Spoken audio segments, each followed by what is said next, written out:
Assalamualaikum warahmatullahi wabarakatuh. Waalaikumsalam. Hari ini kita kedatangan seorang tamu istimewa, yaitu pengusaha di bidang bread shop atau toko roti. Bagaimana kisahnya? Kita saksikan di Tebu Ireng MDG Podcast.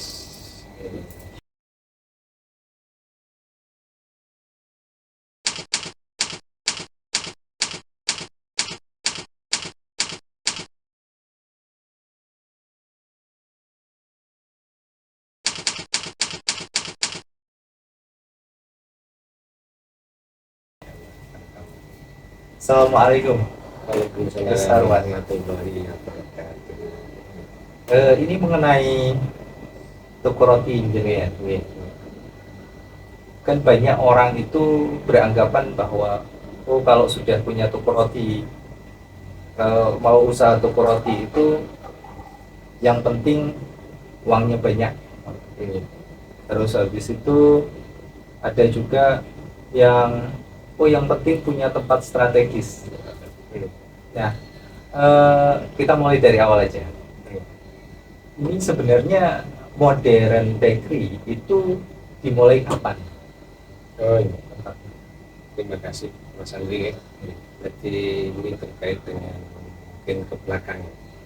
Ini sejarah daripada modern bakery, khusus modern jadi bakery. Modernnya jadi bakery itu patentnya. Jadi kalau boleh cerita ke belakang bahwa nama modern itu sebelumnya adalah bukan modern, Lezat Bakery. Lezat Bakery. Lezat Bakery. Ini kawan-kawan, ternyata sebelum modern itu namanya Lezat Bakery. Lezat Bakery itu seperti apa? Kok berubah jadi modern sekarang? Jadi awal berdirinya ini atas inisiatif orang tua. Orang tua memberi inspirasi kepada anaknya, terus untuk terutama adik saya itu untuk membuat terus itu muncul roti awal itu kita mendatangkan orang yang sudah ahlinya di bidang itu yakni bagian pemasaran juga bagian produksi. Yang mereka adalah dari kampung sekitar sini, yang itu memberi istilahnya ngajari. Terus berikutnya dalam perkembangan itu berkisar tanggal 12 Desember tahun 1999 ya, alhamdulillah berjalan. Terus seiring dengan waktu ini ada Pak Haji Subrati itu sebagai partner kerja untuk modal pun tahun 2000 saya muncul di situ juga, sehingga ada Pak Haji, ada adik dan ada saya dalam artian untuk mengawali usaha ini. Dan Lezat Bakery ini orientasinya adalah di pasar tradisional. Berarti awalnya di pasar tradisional gitu ya, Pak? Pasar-pasar yang di sekitar, kalau di sekitar sini ada Pasar Loro, Pasar Naga, sehingga waktu itu pemasaran sampai ke Jawa Tengah, Bluro, Cepu dan seterusnya, sampai di sana gitu, Tuban dan seterusnya, Jonegoro itu pemasaran sampai di sana. Berarti jenis rotinya itu berbeda dengan yang sekarang? Dengan yang sekarang berbeda. Angka pasar waktu itu yang laku itu jenis pudel, itu harga ecerannya 300 rupiah. 300 rupiah. Sekarang 300 rupiah dapat apa ya? Iya, tahun 99 ya? Iya, tahun 99, tahun 2000-an ya. Awal 2000, 2001 itu. Ya, harganya saya gitu. Nah, itu dari toko, dari produksi harganya sekitar 200, 210 atau 220. Nah, masuk pasar mungkin 250.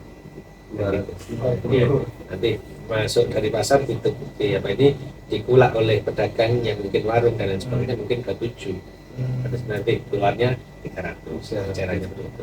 Ada jenis bujer, ada jenis donal yang isi macam-macam itu ya, terus sisir, tawar dan itu sampai tahun 2003. Karena kenapa kok sampai 2003? Karena ada gejolak harga yang berubah, tidak naik tapi perubahan harga yang luar biasa ya, yang tadinya tepung sekitar 75 atau sekitar 60 itu menjadi yang luar biasa, kelipatan dari 2 bahkan kelipatan 3 ya, itu sehingga saat itu sebagian produksi UKM ini kesulitan untuk menjual harga segitu, nggak mungkin kita dengan bahan yang naik yang hampir 100 atau 200% ya itu ya, itu dengan harga 300 yang dari pabrik 200 sekian itu nggak mungkin. Akhirnya hampir UKM yang saya tahu waktu itu ya, hampir Jawa Timur itu wait and see, melihat kondisi seperti itu dalam kondisi menunggu apakah ada keajaibannya. Tapi banyak yang berhenti, gulung tikar belum belum berhenti sementara gitu.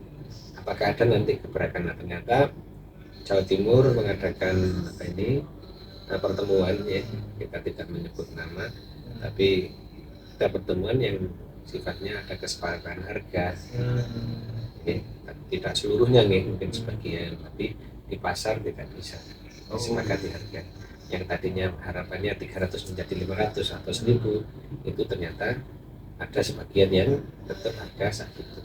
Nah, akhirnya kita memang benar-benar kesulitan waktu itu. Bahkan akhirnya dengan yang waktu itu di atas meja kita ada kesempatan itu tidak bisa dipraktekkan di lapangan. Itu permasalahannya, sehingga banyak UKM Jawa Timur waktu itu yang sejenis lezat itu berhenti dan total berhenti, bahkan ada yang total berhenti, tapi ada yang tetap survive. Tapi yang tadinya produksinya katakanlah 10 menjadi mungkin 5 atau bahkan di bawah 5 gitu. Artinya ketika tahun 2003 itu bahan-bahan naik, harga jual tidak bisa dinaikkan. Tidak bisa dinaikkan. Di bawah itu para produsen tetap perang harga. Jadi akhirnya banyak yang gulung tikar akhirnya. Ya akhirnya mereka dikatakan gulung tikar atau gimana ya? Artinya memang stop ya. Tapi ada yang tetap survive. Dengan yang produksi yang seperti saya katakan tadi, yang umpama mestinya harus 10, itu mungkin produksi hanya 2 atau bahkan 1, bahkan di bawah itu. Berarti diturunkan jumlah produksinya. Produksi yang penting tetap bisa di belakang bisa masak gitu. Seperti itu kan, hingga terus akhirnya alhamdulillah lezat saat itu belajar di antara tahun 2003 itu, belajar bagaimana mengatasi ini, harus naik. Akhirnya alhamdulillah atas izin Allah SWT diberi sebuah ilmu di mana yang jenis roti yang sekarang ini tahun 2003, dan itu sekitar 2003 itu istilahnya trial and error. Itu mulai 2003 itu ada trainer juga atau ada yang melatih juga atau tidak? Kita yang menjemput bola, kita menunggu bola. Jadi berarti cari pelatihan kemana-mana. Mulai Surabaya, Kediri, Jombang, itu siapa yang saya anggap sebagai suhu, jadi ini begitu suhu ya, ahli di bidangnya, itu saya datangi untuk belajar. Memang belajar, kita sama Allah diberi peluang untuk belajar itu, dan setelah pembelajaran itu kita terapkan bersama istri, bersama adik, itu yang mulai dari nol lagi. Yang tadinya kita 20 sampai 30 sak, per sak kan 25 kilo ya, itu berapa dengan karyawan sekitar 6 Karyawan awal itu Itu waktu Lezat itu 60. 60 orang. Sekitar Terus tahun 2003 itu seluruhnya atau dirumahkan. dirumahkan.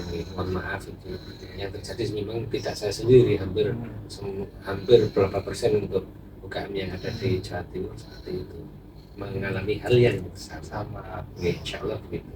Jadi kita mengawali tidak produksi, berhenti dalam berhenti itu, tapi kita alhamdulillah sama Allah disuruh belajar, dan pembelajaran itu terus kita praktekkan. Ya, kita mungkin ada satu karyawan sama dua, satu yang bagian dampingi produksi, satu yang bagian finishing, yani mungkin pembungkusan dan lain sebagainya. Ya, itu bersama istri dan adik. Nah ini menarik sekali ini kawan-kawan.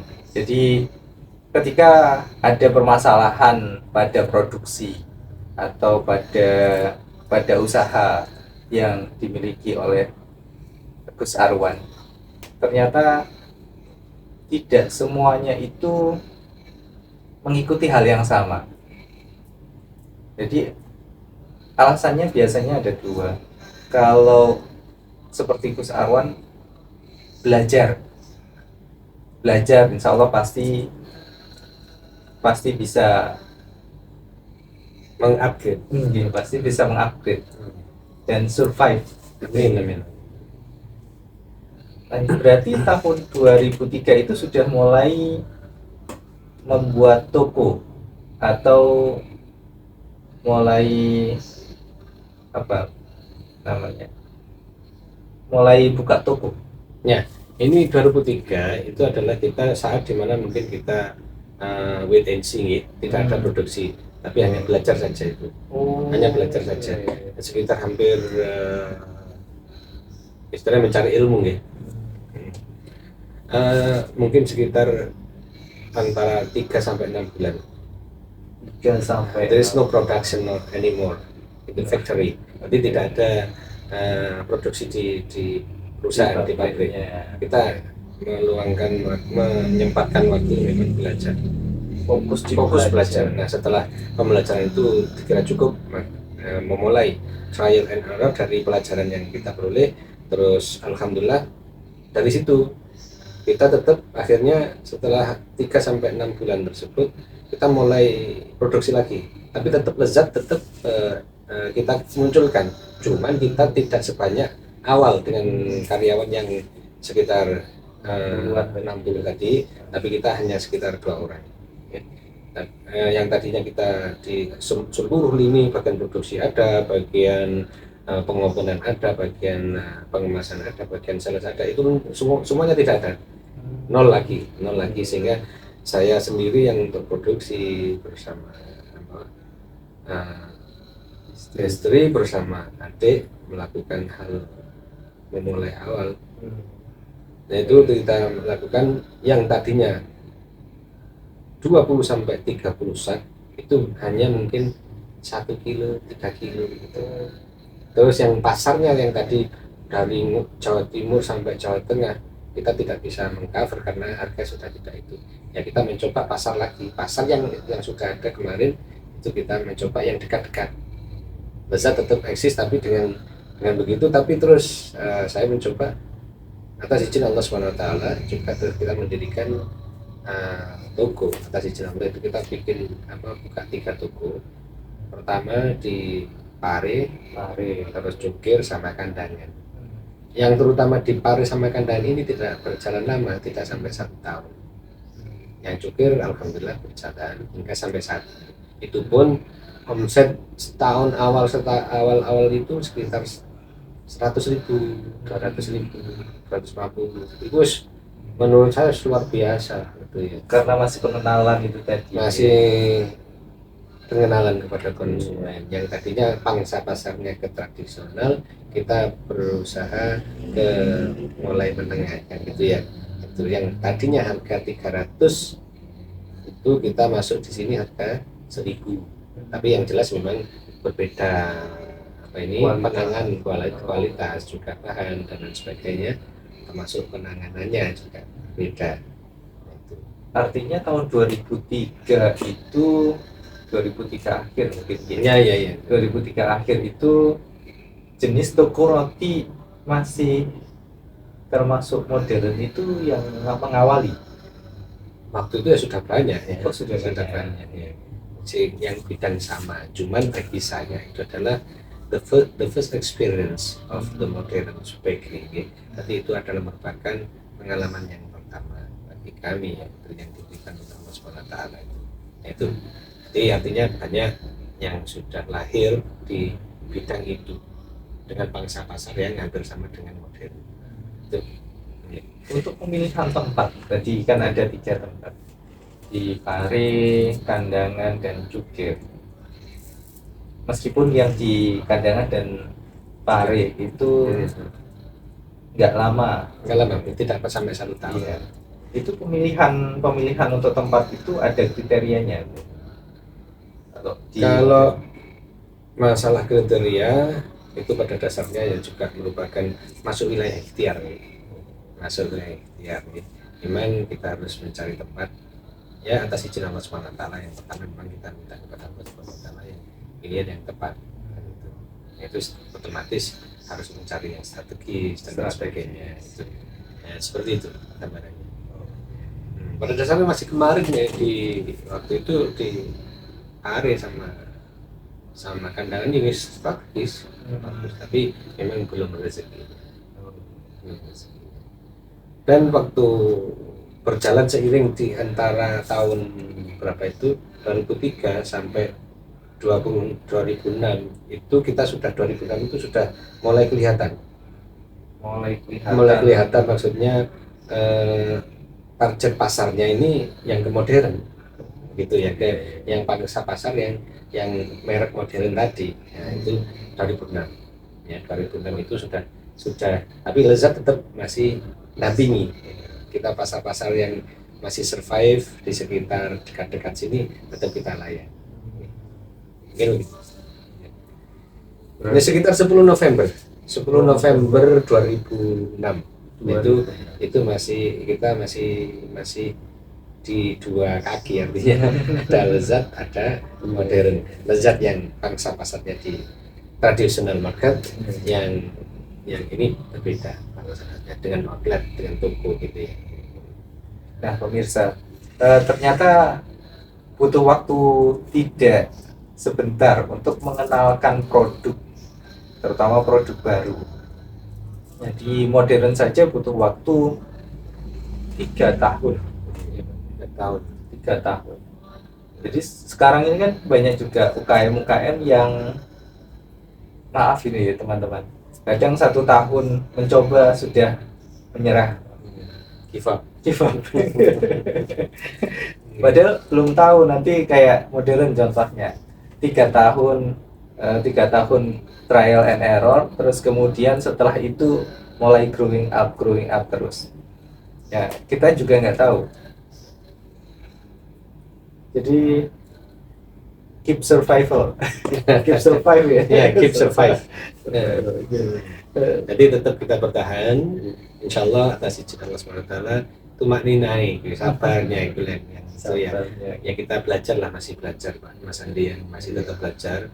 Dan modern terus waktu itu tahun 10 November itu sudah dikatakan mulai modern sudah berdiri. Begitu modern sudah berdiri, okay.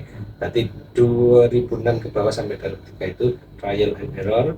Terus 10 November tahun 2006 itu sudah bisa dikatakan berkibarlah bendera modern. Dan tahun 2008 tepatnya itu sekitar 15 April itu 2008 itu Lezat secara resmi sementara kita tutup hingga sampai saat ini.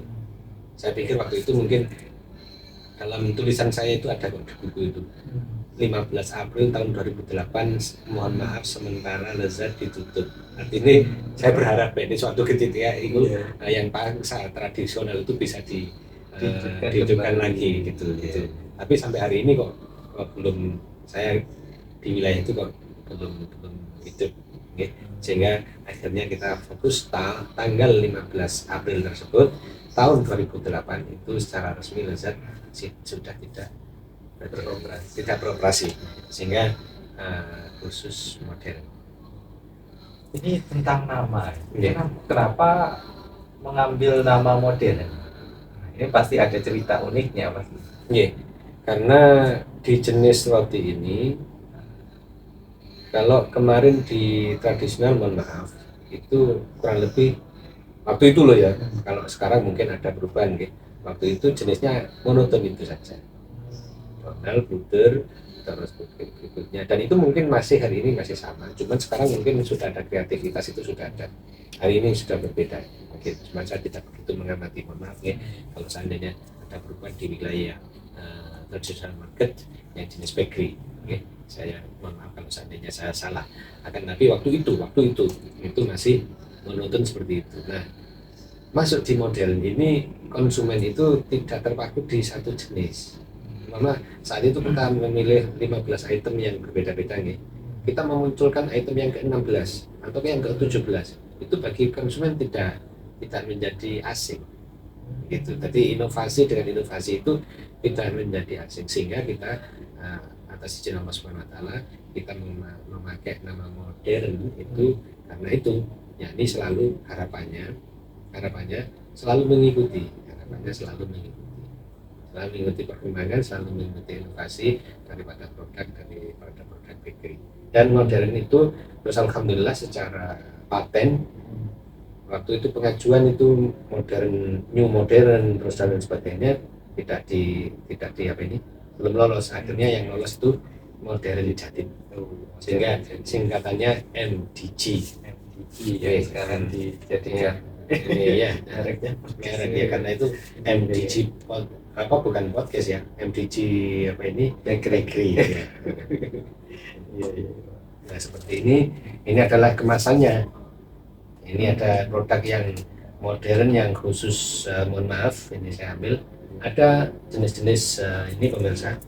Kita di bakery tidak hanya bakery saja, bakery roti manisnya macam-macam itu, terus berikutnya jenis cake, ada roll cake, ada spiku, ada tart dan seterusnya, banyak itu ya. Jenis nanti kemasannya seperti ini. Ya. Ada yang kecil, ada yang besar dan sebagainya, tergantung permintaan daripada konsumen. Terus kita juga ada produk yang sifatnya basahan, Mas Andri. Jadi seperti ini kita punya onde-onde ya. Onde-onde ini kemasan 10 biji seperti ini, modern onde-onde. Dan banyak produk yang basahan seperti risoles, lemper dan seterusnya. Ada apa ini? DGP itu dadar gulung pisang. DGK itu dadar gulung kelopo. Gambarnya seperti itu. artinya meskipun produk yang dihasilkan itu rata-rata adalah roti ibaratnya itu kalau kita bilang itu roti modern. Iya, insya Allah. Tapi tidak membuang tradisionalnya. Ya, tidak membuang tradisionalnya karena memang ada konsumen ini minta yang gini, jenis manis sama gurih. Ya, itu tidak manis toh. Ya kan di sini ada roti manis kan ya. Roti manis bisa dikatakan roti semuanya itu manis kan gitu ya. Roti manis dibarengi dengan apa jenis cake, tapi kadang konsumen minta satu kotak gini isi 4 atau isi 5. Nah, yang satu isi itu diisi yang gurih. Nah, makanya kadang pilihannya ada pedas, ada apa kan gitu ya. Kalau risoles sama apa ini itu kan ada lombok ya. Oh kan iya, sehingga iya. ada kesan untuk ke arah pedasnya. Terus yang gurih dan lain sebagainya ada yang seperti itu, sehingga ada beberapa yang tradisional yang masih tetap berjalan. Dan mereka konsumen itu akan mencari itu juga. Jadi lebih bervariasi ini. Lebih bervariasi.